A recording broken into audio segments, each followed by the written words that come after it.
Okay. Yep. All right. Good. All right. Hey, what's up, Masters? We are here today with Andrew Foley Otto. Did I say that name right, brother? Good. You're good. Good enough. Okay, good. Oh, yeah. And I love your background, boss. You got the Joker, and also you got Thomas Edison. That's awesome. That's Einstein. yeah. There you go. See, that's all. That shows how brilliant. I mean, you got Einstein, Michael yeah, Jordan, Thomas Tiger Edison. Woods, so you got right up there too. Yeah, man, no joke. Yours is fancy though.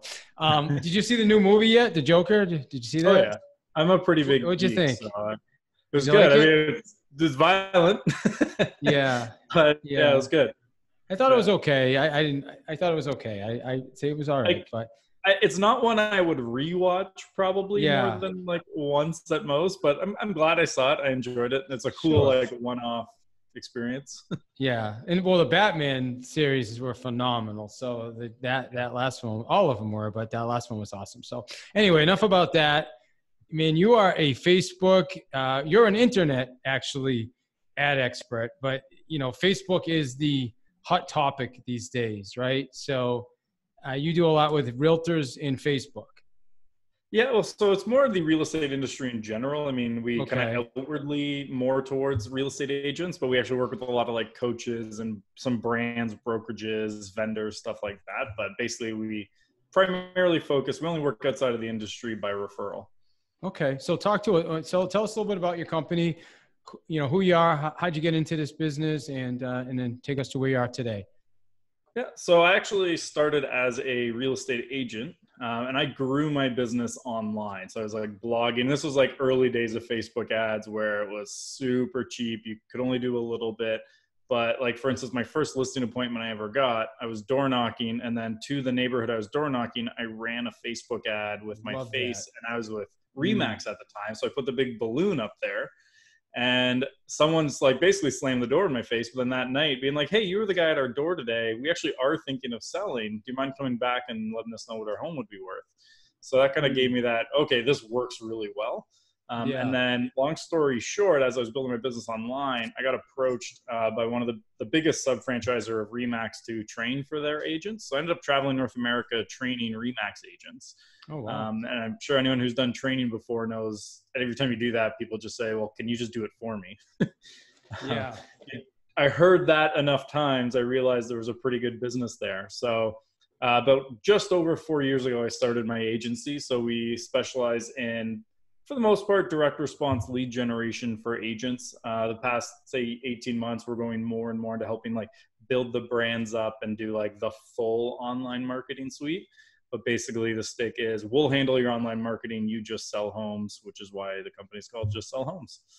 Love it. So direct response lead generation, tell us what, for people that don't know what that means, what is that? So for the kind of the oversimplification online world, there's basically two main ways to grow, either content marketing, which would be more your like traditional Gary Vee style of put out a lot of content and then people will be drawn to you, which we do a lot of as well. The direct response would be like, hey, here's the easiest example would be like a home worth campaign. Hey, click here to find out what your home is worth. You get the direct response of finding out what your home is worth, and the person in exchange gets your name, email, phone number, potentially the address. So we do a lot of campaigns that just generate those quick leads for people, because not everyone kind of has the desire to like wait 6 months to feel like a good content marketing start to generate things. They want things in right now. And direct response is like, you know, for instance, if you have a listing, I know by the end, like you could give us a listing right now at 2 p.m. and I could have you leads before you go home today. Like it's really with listings, for example, like it's quick. I mean, they're not the highest quality leads. I mean, the whole high, low quality lead thing is a little bit of a different. Well, like anything, leads. Yeah. I mean, leads are a follow-up game usually. That's what actually makes the difference. So that generating like leads off a listing is so easy. A little bit more complicated now with the new rules on Facebook ads, but for houses for sale, all the other types of, it's not affecting the other types of ads. But works great. Well, I want to get back to that because we want to bring our listeners some serious meat and potatoes. So maybe you can share maybe the 3 or 4 or 5 steps they can do to generate leads off of a listing right now. And obviously, as you bring value to them, then they're going to go back to you because I tell you, I don't want to do this stuff myself. I don't mind knowing how to, I guess, but ultimately, Well, my our time. ideal clients know how to do it. They're so busy they don't have the time. Yeah, We'd rather you know what we're doing. Okay, so you mentioned there's the direct response, which is like you said, you're putting stuff out, get a free home evaluation, short sale, whatever it is, right? You want to sell your home short, whatever. And then there's the other one is what did you say? It's more Gary Vee style of just putting tons of content. Content marketing. So it's basically putting a ton of content out there to show, like whether it's a podcast, a video show, blog posts, but basically putting out a lot of really valuable content that positions yourself as the expert and gets people to like get that know, like, and trust going. I mean, one of the big things I think a lot of speakers do poorly is when they say that build the know, like, and trust, is they say that like it's one word. And it's really 3 distinct phases. So like first you got to get them to know who you are, so for like my business, we use a show called Over a Pint, which is basically I sit down with people over a pint of beer and we just talk about business. So that's the first part of getting them to know me. And then hopefully as they watch the show, they start to like me. But I mean, I'm sure you can think of people from your past that you really like them, you know who they are, but you would not trust them to do business with them. And a lot of people have someone like that in their life. And so like, you still have to get to that next phase of trust. So you get them to know who you are, you get them to like you, and then prove to them that you're an expert. And then that's how you kind of go through there. And then they'll start coming to you eventually. That's the goal of content marketing, is to get them to like chase you to work with you. It just takes time to do that. Yeah, I like that you shared that too, because the context doesn't, like, if you like somebody and know somebody but don't trust them, doesn't mean necessarily they're a bad person. It could just mean they're not a really great business person, and you don't, you know what I mean? So so just like there's a lot of people I like that I don't necessarily want to be in business with. Maybe it's just different styles, different philosophies on how we would run a business. It could just be little things like that, but personally, I think they're great. Sure. So it sounds like the thing that's going to work the best, Andrew, is going to be a combination of both. Is that accurate? Yep. So what we do with a lot of clients who want to get into even the content marketing side, which long-term, I think that has the best ROI, is you have to still bridge the gap. So we'll start with direct response marketing, but then even what we'll do is clients that were doing a full content marketing plan. This is like the beauty of something like Facebook ads, is now we can retarget the people who are engaging with a specific and relevant offer. So you're going to get a much lower cost per lead if you run into that ad to people who already have that know and like, and then your direct response ad could be something that shows that trust and really kind of solidifies that. Plus it gets them onto your list. And then once they're on your list, there's so many different ways to market to them that it's a lot easier to get them to become a client that way. Yeah, I actually, going back about 2 years, the end of 2017, I don't know if you knew this or not, I had Gary Vee on my show, and we talked a good amount about this. And he actually, it was funny, he goes, what's happening now is like literally like child's play compared to what's coming in the future with this technology. But we did what you said earlier, is I was taking all the for sale by owners and expireds. I was actually loading them into a CSV file and running Facebook ads at the same time, calling them and sending stuff in their mail. So they were seeing us everywhere. And I literally took listings because people were like, dude, we see you guys everywhere. And we listed 22 listings of January of 2018. And we attribute it all to that 3 months of doing these types of campaigns leading up to that. Oh, I love those hyper targeted ads. Like we have clients, like they have a listing presentation come up. We'll actually target the house of the listing presentation for like the 3 days leading up to it with like client testimonial videos. So that when that agent walks through the door of the listing presentation, that person's just been bombarded with people who've loved working with them leading up to it. So like when you know where people are, there's some really cool ways to be able to target them. So are you still able, like back then I could create a list, right? And I could consistently keep adding people to the CSV and then re-upload the list. Can we still do that, or has the Facebook changed? I mean, I haven't played around with it. The main kind of restriction right now with Facebook ads is when you're advertising a house for sale, they've basically eliminated the majority of the targeting, and the smallest you can do is a 15-mile radius. but that's just for when it's a house for sale. When you're doing other types of ads, the full targeting capabilities are there. Like we have clients that, for instance, like we have a client who has about 10 condos in his town, and we got him to stand in front of each condo and do like, say like it was 123 Main Street was the condo. It's like, hey, are you an owner at 123 Main Street? Get our 123 Main Street condo report. And we actually targeted just that building with that video. And then we did that for each condo building. We had the video of them standing in front offering a price report on their building. So you can still do that. It's going to go further out is what you're saying. No, so you can do that because that's not a house for sale. You're talking to them about like a price report on their building. If we were to then take a listing in that condo building, we couldn't do a more than a 15-mile radius because now it's a house for sale. And this all stems from a lot of the discriminatory stuff that happened because there's a lot of people who are abusing the system because for a while, you could literally put in like exclude ethnic affinity and then choose the minority you wanted to exclude from seeing an ad. Like it was at the time, Facebook like trusted people to do the right thing. Obviously that didn't happen. And so like obviously the government came down pretty hard on them. Yeah, and then now they've implemented this system now for like, basically it's outside. And they didn't know anyway. They weren't into selling real estate. So they probably had no idea about, all the ethical and that type of stuff with discrimination. That said though, so let's switch gears a little bit. I do want to get back to that question though, so that we bring some steps to our listeners, but talk about, you said disruption excites you, the opportunities it creates. Talk to us about that. So people get so nervous about it, but it's like land grabs. Like the second something happens that disrupts what's going on, there's always going to be little opportunities to create. Like it could be like a really little thing or a big thing.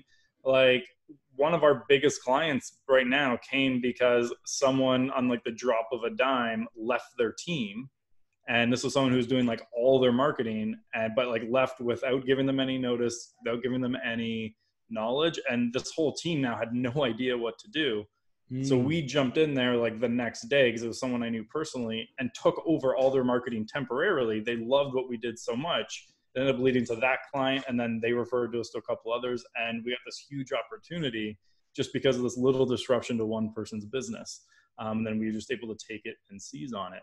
Like there's a few things behind the scenes going on in my business too, where there's just these little opportunities that have come up that we saw them and we were able to jump at them. And I think that's what most people don't do when they see these opportunities is they just don't actually jump and try. Like I have that mentality that the worst case that happens is someone just tells me where to go. Like outside of that, I'm pretty okay with rejection. So if I see an opportunity and I think I can, offer value, even if I think it's a long shot, I just jump in and try and take it. So do you think like a lot of real estate agents are going to start leaving the industry now? Is that where you see an opportunity, or I'm trying to understand, like based on what you shared, I see that as an opportunity, but the industry itself, there's a lot of changes coming. Technology is definitely trying to get between you and your client, me and my client, and they have a lot more money, unfortunately, than I do. So I guess how do we combat that, right? So I think the way that real estate will eventually go to more and more towards, especially because I talk to a lot of top producers, is the people who are too focused on technology. And I say this as someone who basically helps people with tech. Those are the ones that will actually have a bit of problems. Like the ones who keep growing and growing and growing, leverage technology to make themselves more efficient and get their message out there.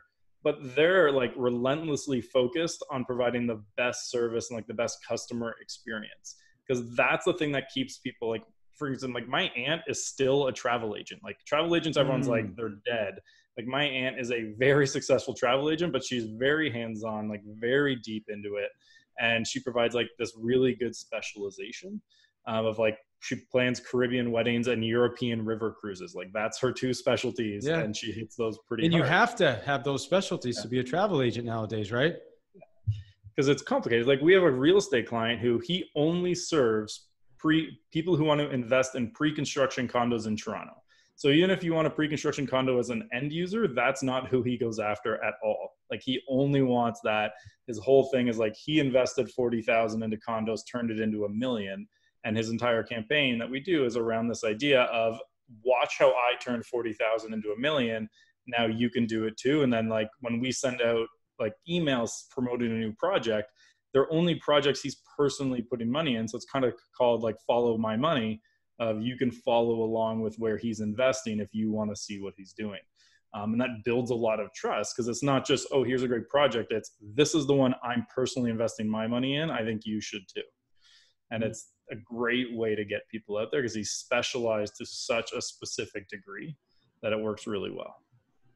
And so somebody that's doing that, going back to what we talked about earlier, they're going to be in touch with their sphere of influence, but they're also going to use the tools that you have to position themselves, right? So when these people are seeing all these ads for Redfin or whatever, Zillow or what, any of these, they're also seeing his ads. Is that accurate? Yeah. And the beauty of like a good content marketing play is you're getting them before they ever go to like look for homes on a Zillow. Because like when you go to Zillow, it's because you're looking for a house. Like you're pretty deep into the process now, but you can get them way before that if you have good content. Like if you're talking about the community and building that trust as the community expert, and you're building your list, you'll get them on your list before they're looking for homes. And then you're just staying top of mind so that when they're ready, it doesn't matter if they look at Zillow because they're already dealing with you. I mean, a big mistake people make with online leads is they call them, like, or if they call them, most people don't even call their leads. If they get them, it's like, if they're not buying right now, they let them go. And they're just like, okay, on to the next ones. But those leads that like you got from a while ago, they have a lot of value. Like when we talk about agents who have like a 5% conversion rate, that's not in year one usually. It's like year one with a direct response, you might get 1, 2, 3%. And then the next year, another 1, 2, 3%, but then you're going to convert another 1 to 2% of last year's leads this year because now they're ready to move. But you have to have that follow-up in place. I mean, if you don't have follow-up, and most people don't do that. Like 40% of online leads just never even get reached out to. And I think that it's not that the agents don't want the business. They just don't have a system in place to follow up, and they haven't invested the energy and time to build a system. I mean, so much of this is honestly just about having a system. And regardless of what your system is, it could be a book that you write, you know, a little like a planner, if that's your, whatever, some system. When I first sold, I was pretty cheap because I didn't have a lot of business at the beginning. So my system was an Excel spreadsheet and Google Calendar. And every time I added a new lead, I'd manually put them into Excel and I'd put my notes there. And then on my calendar, I would just go manually enter the next time I was going to follow up with that person. When that popped up in my calendar, I went back to Excel, did like the command find, type in their name, pull up their little row. And then I remember, oh, that's what we talked about last time. And it worked, but I like followed it. So when people say like, what's the best CRM? Like I used Excel and Google Calendar at the time. I wouldn't do that, but it worked. And that's what matters, is like that consistent thing that you know is going to work for you. And honestly, there's a lot of robust systems out there now, but the reality is if you don't have a system, anything is going to be better than no system. So you could start with a spreadsheet, right? Let me ask you this question. Can we still like load custom audiences into Facebook and then you can still, Oh yeah. And you can get pretty advanced with it too. So like, you can upload your entire database. Then you can do lookalike audiences off of that. You can upload segments of your database. You can do things like people who, came to the landing page, but didn't opt in versus people who came and did opt in. And then you can be like people who visited this page, but not this page, or this page and this page. Like you can get really, really specific with what you're targeting. So we actually play with that quite a bit, especially there's a change that Facebook made called campaign budget optimization, which makes this more cost effective for a lot of people. So before, and I don't know how familiar you are with the back end of Facebook ads, you had your campaigns, your ad sets, and your ads. So the ad set is basically like, who are you targeting with this? And you had a minimum $5 a day budget for each ad set. Now, if you get up to like 6 of those, for a lot of agents, that cost adds up too quickly because they do minimum $5 per ad set. Now what you could do is take that, say, $10 a day total budget, put it to the campaign level, and Facebook will spread that out across however many custom audiences you want. So we have, like, for instance, with my website, we only have it running for 2 or 3 pages right now, but we actually have a different campaign that you see based on which pages of our website you visited. So if we know, like, you came to the packages page, we're going to show you a different ad than if you went to just like a blog post. And we will start changing the ads based on how long you've been on our site and different things like that. Or like people who unsubscribe from our newsletter are going to see different things than people subscribe to our newsletter. And we can really change it a lot that way. That's brilliant. All right, and that's what you call targeted, right? That's the targeted or retargeting. Is that what that's called, or is it? Yeah, so it's retargeting. So targeting is just like your generic, this is who I want people to see this ad. Retargeting is when it's like, these are people already in my sphere. And you can also go based on Facebook activity. So like if someone's engaging with your page or watching a video, like this is one of the things I do with my show Over a Pint. It's all video based for Facebook, is we will actually run ads to people who watched the show, but based on the percent they watched. So the more of the show you watch, the harder the sell in the ad is going to be. Because if you watch, because our shows anywhere range from like 1 to 2 hours. If you're sitting down and watching a 2-hour show with me, you're way more likely to jump on a sales call than someone who watches 10 seconds. So we can also change it based on what you're doing. Sounds like you guys have a lot of ads, man. Who created all these ads? Who do you got? Do you guys have an agency that does that, or do you do it? Well, we're the agency. Okay, got it. So the beauty of it, and is the campaign budget optimization, is like we could have 20 different things like that, but it's only actually running for a relatively small number. Because like in the grand scheme of things with Facebook, to reach 50,000 people is really cheap. So like the rough rule of thumb we use is $10 a day per 100,000 people you're targeting. So most agents, their retargeting list is 1,000, 2,000, 3,000 at most. Like you could go $2, $3, $4 a day and reach the majority of these people with different ads. Wow, that's awesome. And then you are going to see who's clicked on the ads, who's watched the videos or whatever, and then you can't see their name. Like you won't know, hey, like David watched this video, and this video. You'll just know that people did, and those who did that specific thing that you told them will see this ad. Like I just won't specifically know it was you personally until you opt in on something. You know what's funny is thinking back now, and I haven't done this in a few years because I went into leadership and I kind of got out of the sales side, and I'm a nerd. So I wanted to learn all this, which I did. I spent some time, and then I moved on and was going to hire somebody, which is what we're talking about, you and I now anyway. But I had so much problem with the pixel, kind of getting that pixel going. And I think now, based on what you said, when I was looking at the pixel, it wasn't giving, like I was expecting to see like the names of the people. And so apparently it was actually working. I just thought it should be telling me exactly who was on my site. They won't. The only way you can get that type of data is different code on your website, and you have a login on your website. So that's why like some platforms you can be like, hey, this person's looked at this property, and this property. There are pieces you can add to a website that tracks logged in users and then what they're doing on your site, but that's not related to Facebook. All right. What are the 2 biggest mistakes you see real estate agents making when it comes to this type of marketing? They don't pick up the phone when they get a lead and quickly. Like that's the biggest one. And then they don't have a follow-up. Like even if they have an initial follow-up, the majority don't have a long-term follow-up. Like we see people who do like the famous like 10 days of pain, where it's like texts and emails and phone calls for 10 days. And if they haven't bought or sold in that, or like gotten the phone with you in that 10 days, they kind of let them go. But there's a great guy, I don't know if you've heard of him, named Dean Jackson, who his whole philosophy is there's 2 types of leads: people who are ready now and people who are ready not now. And if they're ready right now, you know exactly what to do. Not now, those go into a different bucket, and you send them relevant information and put them with like it's called a super signature, he calls it, onto it. And that's what we do for a lot of people is like, okay, let's get your leads coming in.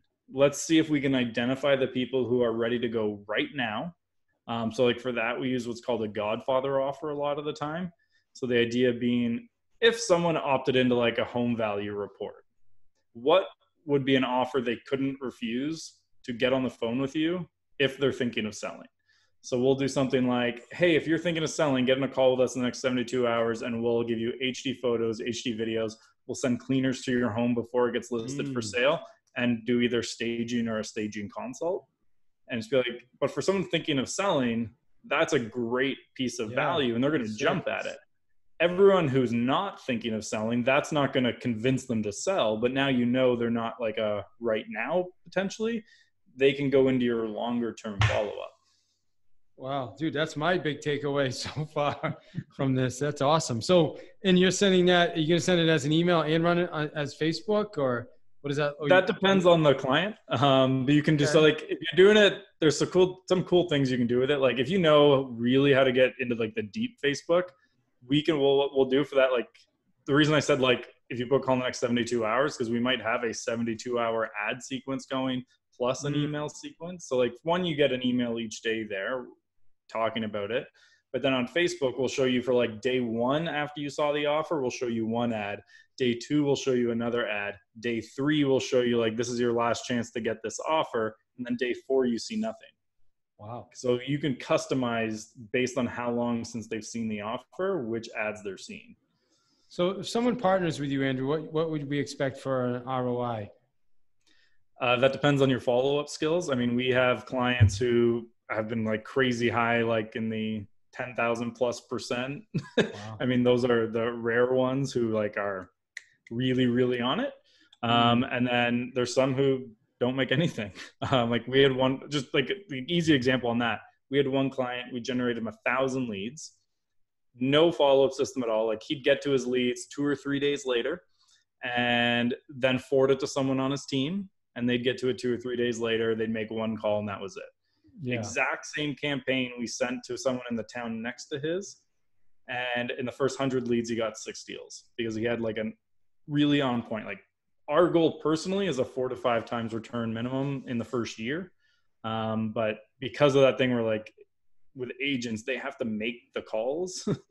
We can't guarantee because we don't know if you're going to make the calls or even if you are making the calls, are you making the calls that day in the first half hour or are you making it 2 weeks later when you have time? But our personal like internal goals, we want to at least get a 4 or 5 times ROI for our clients. Fantastic. I love that thinking of selling 72-hour. That's what do you call it? The Godfather. That's there's a guy named Nicholas Kuzmich. I got it from him. He spends like $100,000 a day on Facebook ads. So he's tested it quite a bit. That's so awesome. that's who I learned from. I mean, that in itself is you brought super value to everybody. Give us, so if let's say somebody's not in a place right now where they're able to hire you, what would be the first 3 steps they should take? So one, just Google and YouTube are your friend. We put out a ton of free content. We also have a Facebook group for agents called The Wheelhouse. We're very open about what we do. We're very happy to answer questions. We have a paid version of that too called The Wheelhouse Elite. And that's basically like a paid membership community where people can actually come in and they're doing it themselves, but we're there to support and offer things. Plus every month we'll actually write an ad for them that they can take and implement themselves. Wow. And then number 3, just start doing it. I mean, at the end of the day, experience is the best teacher with things like this. So even if you're going to do like low budget, like $2 a day, just to like test things out, just get out there and start doing it. And you can start seeing what works in your market. I love it, man. Anything that I didn't ask you that I should have? One thing, just as a tip I like to give everyone, this actually comes from Dean Jackson, who was talking about earlier, and we've now tested it with a ton of clients. It works basically every time. We had one client it didn't work with when it was only sent to 70 people.